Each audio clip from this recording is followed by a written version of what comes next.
안녕하세요. 행복씨앗입니다. 오늘도 시장을 정리하면서 하루를 마무리하는 시간을 가져볼까 합니다. 오늘 우리 시장은 코스피도 코스닥도 상승 마감했습니다. 코스피는 1.07%, 그리고 코스닥은 0.29% 상승 마감했습니다. 특히 코스피에서는 지수가 다시 3100포인트 위쪽으로 올라섰습니다. 그리고 수급적으로 보면 외국인하고 기관들이 오늘은 많이 매수했습니다. 차트를 통해서 좀 더 살펴보면 현재 우리 지수가 지나고 있는 부분은 이 구간입니다. 예전에 작년 8월부터 11월, 10월 요 사이에 있었던 이 박스권 구간처럼 지금도 우리 지수가 이렇게 횡보 중입니다. 특별한 방향성이 없이 흘러가고 있다는 거예요. 방향성이 위쪽으로 뭐 정해지던가 아래쪽으로 정해지려고 하면은 뭔가 특별한 게 있어야 됩니다. 아주 특별한 호재가 있거나 아니면 특별한 악재가 있거나 이렇게 되어야 시장의 방향성을 정할 건데, 지금은 고점이다, 거품이다 이렇게 주장하는 사람들과 아니다, 지금 돈이 많이 풀리고 있기 때문에 앞으로 더 갈 거야 이렇게 생각하는 사람들과 싸움이 벌어지고 있다라고 보시면 됩니다. 힘의 균형을 이루고 있기 때문에 특별한 방향성 없이 이렇게 흘러가고 있습니다. 그래서 우리도 그냥 좀 관망하는 장세로 좀 지켜보는 게 좋겠습니다. 자, 오늘은 여러분들께 좀 드리고 싶은 말씀이 있습니다. 최근 공매도 관련해서 논란이 상당히 많죠. 오늘은 또 이런 뉴스가 나왔습니다. 금융당국이 공매도를 하긴 하는데 굉장히 불만이 많은 사람들이 이런 주장을 하고 있습니다. 물론 말씀드렸듯이 저도 공매도 크게 좋아하는 건 아닙니다. 그런데 여러분들께 설명드리고 싶은 부분은 바로 이 부분입니다. 이번 공매도 부분 재개 결정은 연착륙을 위함이다, 이런 내용이 있어요. 기자분이 이렇게 표현을 했는데 여러분들 경제 용어를 쭉 보다 보면은 경착륙, 연착륙 이런 이야기 많이 듣습니다. 또 그리고 긴축 이런 이야기도 많이 듣고 경기 부양 이런 이야기도 많이 듣죠. 따라서 오늘은 이 연착륙에 대해서 공매도 관련해 가지고 연착륙 이야기 나왔는데 몇 가지 좀 설명을 해 드릴까 합니다. 연착륙하고 경착륙 이 용어는 비행기 착륙할 때 쓰는 겁니다. 비행기가 이렇게 쭉 떴다가 계속 하늘로 날아다닐 수는 없을 거 아닙니까? 언젠가는 착륙을 해야 됩니다. 그런데 그 착륙을 할 때 착륙을 좀 잘 못하면 급격하게 쭉 내려가서 잘 못하면 하드 랜딩 경착륙이라고 해서 비행기가 좀 부서지겠죠. 그렇게 하다 보면 사람들이 많이 다칠 겁니다. 연착륙은 부드럽게 이렇게 착륙하는 건데 그림으로 보면 대충 이런 거죠. 이게 경제라고 봤을 때 경제가 비행기 쭉 하늘로 떴습니다. 쭉 떴다가 이렇게 내려올 때 이렇게 잘못 내려오면 이 화면처럼 경착륙하는 거예요. 그러니까 많은 사상자가 발생합니다. 그런데 이렇게 하는 게 아니라 이런 식으로 완만하게 싹 떨어지게 되면 이렇게 연착륙이라 할 수 있죠. 부분적으로 좀 타격은 있지만 전체 경제에 큰 영향을 미치지 않고 이렇게 완만하게 하락을 하는 겁니다. 공매도를 도입을 하겠다고 하는 것은 지금 그동안 이 정시가 너무 사람들이 묻지마 투자를 할 정도로 많이 과열이 됐다 아닙니까? 그렇게 되다 보니까 이거를 지금 이렇게 연착륙을 유도하겠다고 하는 겁니다. 과열을 좀 시키겠다고 하는 겁니다. 주식 시장으로 이야기한다면은 주가를 떨어뜨리겠다고 하는 겁니다. 그러니까 지금 거품을 물고 공매도 반대하는 겁니다. 그런데 좀 큰 그림을 보고 생각해 보면 이렇습니다. 이 게임스탑 주가입니다. 굉장히 많이 올랐다가 엄청나게 또 이렇게 많이 하락을 했죠. 지금 우리 경제가 앞으로 어디까지 갈지는 모릅니다. 현 상황을 놓고 이제 생각해 볼 때 이 부분이라 보시면 돼요.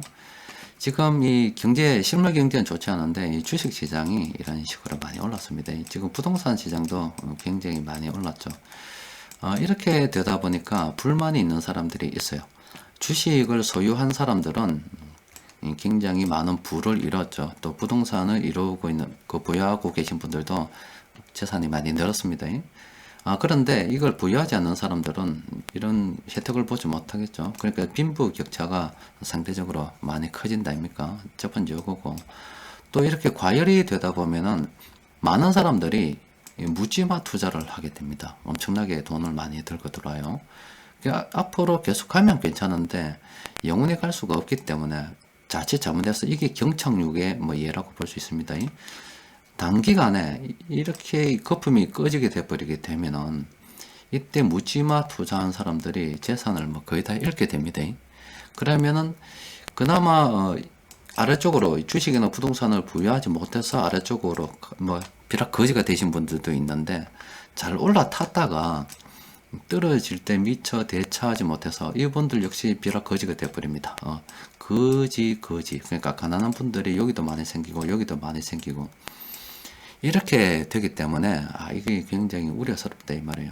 그러니까 공매도 좀 이렇게 도입을 해서 경착륙을 유도해 보자 뭐 이런 내용들입니다. 자, 그런데 이 공매도를 갖다가 도입하는 것은 자산시장이 많이 과열이 되어서 그렇다 그런 거죠. 그거는 원인은 이거잖아요. 자산시장이 과열이 된다는 것은 이 미국 M2 통화입니다. 돈이 늘어도 너무 많이 늘었잖아요. 최근에 작년 1년 동안 늘어도 지금 너무 많이 늘었다는 겁니다. 또 그리고 우리나라 같은 경우도 M2 통화 보면은 늘어도 너무 많이 늘고 있어요. 줄어든 적이 없습니다. 계속 늘어요. 11월 말 기준으로 해서 3,183조가 지금 시중에 있습니다. 이렇게 돈이 늘어나서 자산 가치가 돈 가치가 하락하기 때문에 자산 가치 상승이 일어나는 거죠. 이게 가장 근본적인 원인입니다. 그래서 저걸 갖다가 연착륙, 뭐 경착륙 이렇게 이야기하는데 공매도가 이제 그런 용도로 쓰이는 건데 사실은 돈이 늘어나서 저런 현상들이 발생이 되기 때문에 돈을 줄여 있는 게 가장 정상적인 게 되는 거죠. 뭐 은행에서 하는 것은 통화 정책이라 볼 수가 있고 정부에서 하는 것은 재정 정책이라 볼 수가 있습니다. 지금 이거는 미국 금리 같은 경우인데 뭐 이런 거라 보시면 돼요. 이렇게 금리를 올리죠. 이렇게 금리를 올리죠. 이렇게 금리를 올리는 구간이 있습니다. 이렇게 올리는 구간은 연착륙을 유도하는 겁니다. 경제를 운영하는 사람 치고 경착륙을 유도하는 사람은 아무도 없습니다. 그건 경제 파탄입니다. 정책을 집행하면서 경제 파탄을 한번 내가 일으켜 봐야지 이런 꿈을 가지고 이런 정책을 집행하는 사람들은 없어요. 금리가 이렇게 인상이 된다는 것은 경제가 너무 이렇게 과열이 되었기 때문에 서서히 좀 꺼주자 이런 이야기입니다. 그런데 이제 그 과정에 잘못되면 이렇게 팍 날아가기도 하죠. 여튼 여러 금리가 이렇게 오를 때 이렇게 연착륙을 시도하는 겁니다. 그런데 이런 적이 있었죠. 한 방에 이래 날아간 적이 요 기간에 있었죠. 이거는 진짜 경착륙을 한번 시도한 겁니다. 미친 척하고 한번 시도를 한 거예요. 이렇게 되면은 이제 진짜 골 때리는 현상이 발생이 되는데 이게 이제 이분이 하셨죠. 이 폴 벌커라는 분께서 역사상 돈을 가장 많이 줄인 연준 의장이 됩니다. 그래서 이분이 앞서 본 미국 금리 그래프처럼 다른 연준 의장들은 조금씩 이렇게 올렸단 말이에요. 조금씩 금리를 조금씩 올려서 연착륙을 시도했는데 이 사람은 아이고 그런 거 없어요. 한번 쑥 이렇게 올려버렸습니다. 그러니까 파산한 사람들이 엄청 많았겠죠. 파산한 사람들이 많아서 이분 일화를 보면은 다니실 때, 이 재임 기간에 다니실 때 경호원들하고 같이 다니셨다고 합니다. 하도 이분한테 원한을 갖다가 품은 사람들이 많아서 자칫 위해를 갈까봐 경호원들하고 같이 다녔다고 할 정도로 이렇게 금리를 한 방에 이렇게 올려서 돈을 크게 줄였습니다. 지금 같은 경우도 저렇게 돈을 사실은 줄이면 되잖아요. 공매도 도입도 그렇고 뭐 여러 가지가 있지만 돈을 줄이면 되는데 지금 이게 돈을 줄이기가 쉽지 않습니다. 코로나 바이러스가 전반적으로 전 세계 뭐 굉장히 많이 퍼져 있고 아직 백신이 있다 하지만 그렇게 효과를 보고 있는 상황이 아니라서 지금 돈을 계속 풀 수밖에 없는 그런 상황입니다.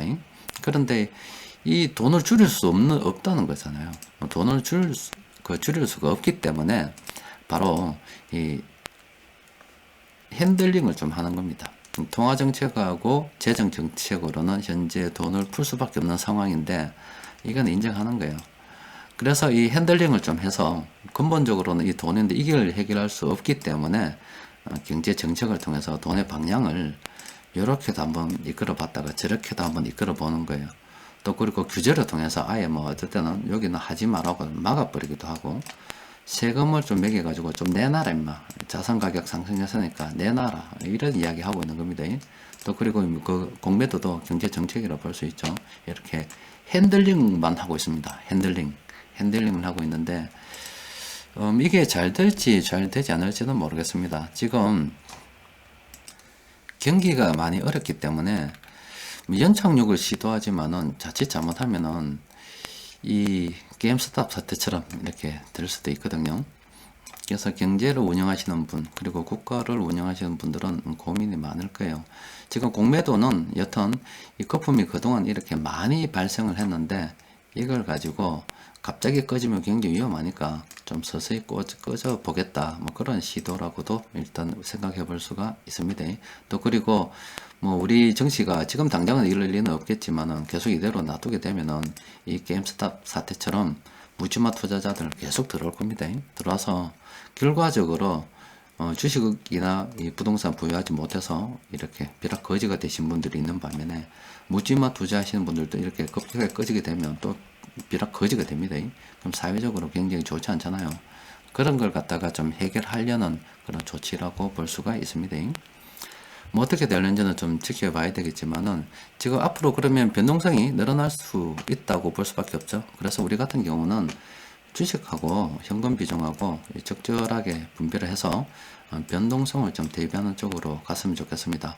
어쨌든 뭐 시장이 이렇게 올랐다가 지금 정부에서는 이렇게 연착륙 시도하고 있는데 뭐 항상 일은 그렇지 않습니다. 공매도가 오면 연착륙이 된다기보다는 이렇게 급등락이 일어날 수 있는 가능성이 굉장히 크다고 저는 보고 있습니다. 그렇기 때문에 이걸 잘 이용하면 또 우리는 또 주식을 갖다 싸게 매수할 수 있는 기회로도 활용할 수 있기 때문에 그렇게 하려고 하면 현금 좀 챙겨놔야 됩니다. 주식하고 현금 비중 좀 조절을 하시는 것이 좋겠습니다. 자, 그러면 오늘 시장 수급 좀 보도록 합시다. 오늘은 뭐 연기금에서는 계속 비중 조절하고 있는 것으로 보입니다. 그런데 수급을 좀 보면 연기금이 계속 파는 건 아닙니다. 연기금이 최근에 매수하고 있는 종목들도 제법 있기 때문에 별도로 정리해서 한번 살펴볼 필요가 있습니다. 자, 금융투자 오늘은 매수가 들어왔어요. 외국인들도 일부 업종 매수했습니다. 그래서 오늘 시장에서 좀 주의를 해야 될 종목과 또 관심을 가져볼 만한 종목들 한번 살펴보도록 합시다. 자, 먼저 요 종목들은 요거예요. 지금 요 종목들 제가 정리를 해보니까 이렇습니다. 오늘 이 변곡점 지표에서 하락 반전 신호가 난 그런 종목들입니다. 단기적으로 좀 많이 올랐다고 하는 종목인데 이 개수가 오늘은 좀 많이 줄었습니다. 좀 요건 좀 희망적이라 볼 수가 있죠. 이게 아무래도 많은 것보다는 작은 게 훨씬 낫잖아요. 요 가운데서 상승 반전 신호 좀 나타나면 참 좋겠는데 어쨌든 요 종목들은 좀 조심해야 됩니다. 보면은 CJ 제일제당 있죠. 자, 요 종목 아직 이렇게 7번이나 더 남아 있는데 사람들이 탐욕에 쩔기 시작했습니다. 사람들이 지금 묻지마 투자하고 있다 이 말이에요. 지금 이 종목 네이버 같은데 게시판 보면은 시끄러울 겁니다. CJ 제일제당 요거 좀 조심해야 돼요. 단기적으로는 좀 조심해야 됩니다. 또 그리고 요 종목 좀 이렇게 뭐 전략을 세울 수가 있죠. 뭐 장기적으로는 계속 들고 간다거나 뭐 이번에 좀 끊었다가 주가가 좀 떨어지면 그때 다시 재매수해서 물량을 늘린다거나 에이 이마이 모습 됐다고 뭐 정력 취합보는 거나 여러 세 가지 전략 중에서 하나를 택하면 됩니다. S&T 중공업은 11번 남았는데 아직 갈 길이 멀죠. 그런데 지금 좀 쉬어가는 타이밍이다고 볼 수가 있고 ST홀딩스도 좀 많이 남았습니다. 좀 쉬어가는 타이밍. SBS 컨텐츠보다 이건 뭐 별로 오르지도 않았는데 어쨌든 좀 쉬어가는 타이밍입니다. 뭐 작게 가는 놈도 있고 많이 가는 놈도 있고 뭐 그렇죠. 자, 이 동아기업은 이것도 탐욕에 쩔은 사람들이 들어오기 시작했습니다. 조심해야 돼요. 조심해야 됩니다. 2번 남았는데 뭐 이 정도면 좀 많이 묻다 아닙니까? 2만원짜리가 2만원보다 더 아래로 떨어졌던 게 6만원 갚았어요. 뭐 욕심 좀 그만 지기세요. 적당한 몸은 또 적당히 노는 겁니다. 자, 요것도 2번밖에 안 남았습니다. 자, 팅크웨어 이 종목은 막 끝났습니다. 빵입니다. 빵. 이 종목이 뭐 이렇게 하락 반전 신호가 뜬다고 해서 안 가는 건 아닙니다. 여기도 떴지만 좀 더 갔잖아요. 이렇게 떨어졌다가 하락했다가 다시 더 올랐다 아닙니까? 여기도 하락 반전 신호가 떴다가 이렇게 또 올랐잖아요. 안 가는 건 아니에요. 또 앞으로 계속 오를 겁니다. 그런데 종목을 좀 순환해서 복리를 좀 누리고 돈을 좀 벌려고 하면 적당하게 오른 거는 좀 팔고 적당하게 내린 거는 다시 좀 사서 뱅글뱅글 돌리는 겁니다. 오늘 시장에서 세력들이 동시에 매수한 종목들 보니까 25개의 종목이 됩니다. 왜 이렇게 많았냐면은 장중수급 분석을 보면 이런 거죠. 수급 분석표를 보면 이런 식으로 업종 좀 골고루 이렇게 매수했다 입니까? 그렇게 되다 보니까 종목이 저래 좀 많은 겁니다. 종목이 많다 보니까 도움 좀 받아야죠. 자, 이거 보면은 이렇습니다. 이 종목들 중에서 한 요 4종목 정도는 좀 조심해야 돼요. 일단은 변곡점 지표에서는 없어요. 나머지는 좀 여유가 있는데 얘들은 요 4종목은 여유가 없다는 거예요. 좀 보면은 일단 삼성 SDI는 참모들의 매매 신호는 없습니다. 없지만 지금 계속 과열, 탐욕에 찌든 사람들이 엄청 지금 많이 들어와 있는 그런 상태입니다. 이게 이런 신호가 떴다고 해서 한 방에 끝나는 건 아닌데 그냥 조심해야 된다는 거예요. 많이 올랐다 아닙니까? 올랐기 때문에 다른 데 가도 됩니다. 아니면 알까게 해놔도 돼요. 하여튼 조심해야 되는 거예요. 이라이콤 이 종목도 많이 올랐습니다. 이라이콤은 여기 빵이죠. 여기 빵인데 이거는 사실 이때 끝났다는 겁니다. 이 이후로는 아무것도 없다는 거예요. 끝났다는 건데 지원주 움직이고 있습니다. 그리고 요거 보면 지금 플래닛 참모들이 지금 분할 매도 진행 중입니다. 조심해야 돼요. 적당하게 묶어 놓는 게 좋습니다. 자, 또 그리고 하이트 질러 보면 이것도 사실 이때 끝났죠? 이때 끝난 겁니다. 신호가 이때 빵 없었던 거예요. 더 이상 들고 있는 거 아닙니다. 그러니까 이 탐욕, 사람들이 탐욕에 쩔어 있을 때 또 하락 반전 신호가 집중적으로 나타날 때가 있어요. 근데 뭐 이걸 한다고 해서 더 갈 수도 있지만 당장 이렇게 좀 하락했잖아요. 또 그리고 그 이후에 상승했지만 이런 거 진짜 잘못 물리면 골로 가기 때문에 적당하게 비중 조절에 대해서 생각을 해야 됩니다. 이거 이제 이거 45,000 다시 올라가려면 시간 많이 걸릴 겁니다. 한화 솔루션 이 종목은 빵입니다. 빵. 이제 끝났어요. 변곡점 지표 더 이상 넣을 게 없습니다. 이때 매수해서 이때 모서만 많이 문 겁니다. 또 그리고 참모들은 지금 분할 매도 진행 중입니다. 매수해서 매도해서 분할 매도 진행 중입니다. 조심해야 되는 거예요. 그 나머지 종목들은 좀 괜찮은 종목들이 있을 수 있겠죠. 그래도 보면 여기 상하 프론텍하고 한전기술 요 두 종목은 좀 조심해야 되겠고 나머지 종목들 있죠. 내일 주말 아닙니까? 요거 주말 동안 제가 쭉 살펴보고 괜찮은 종목들이 있으면은 또 장중 수급 분석 시간에 정리해 드리도록 하겠습니다. 여튼 뭐 최근 공매도 관련해서 이야기가 많이 있습니다. 공매도를 갖다가 하는 것은 이 핸들링이라고 볼 수가 있죠. 이 원인은 이 돈이 늘어나는 건데 그 돈이 늘어나는 걸 갖다가 통제할 수 있는 방법이 현재로는 이 코로나 바이러스 때문에 없습니다. 그래서 핸들링을 좀 해보겠다는 거예요. 제 핸들링 하고자 하는 게 바로 이렇게 게임스탑 이 사태처럼 갑자기 이렇게 많이 올랐다가 갑자기 많이 꺼질 때 많은 또 피해자들이 양산되기 때문에 이런 거를 좀 방지하고자 하는 것도 사실 있어요. 무조건 뭐 걔들이 잘못하고 있는 건 아닙니다.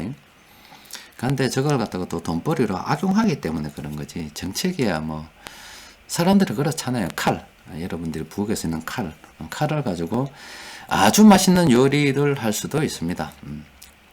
그런데 그걸 가지고 못된 짓 하는 놈들도 있죠. 그러니까 시장은 좀 머리가 좀 삐딱하게 돌아가는 놈들 때문에 문제가 있는 거지. 뭐 삐딱하게 쓰라고 만든 정책은 없는 것 같습니다. 어쨌든 뭐 우리가 할 수 있는 것은 그런 거죠. 뭐 변동성이 예상되기 때문에 비중이나 잘 조절해 가면서 뭐 주식시장 아직까지도 돈 풀릴 일이 더 남았다 생각하고 그냥 긍정적으로 보고 계속 가는 거지요. 자, 오늘은 또 여기까지 정리해 놨고 다음 주에 뵙도록 하겠습니다. 이상입니다.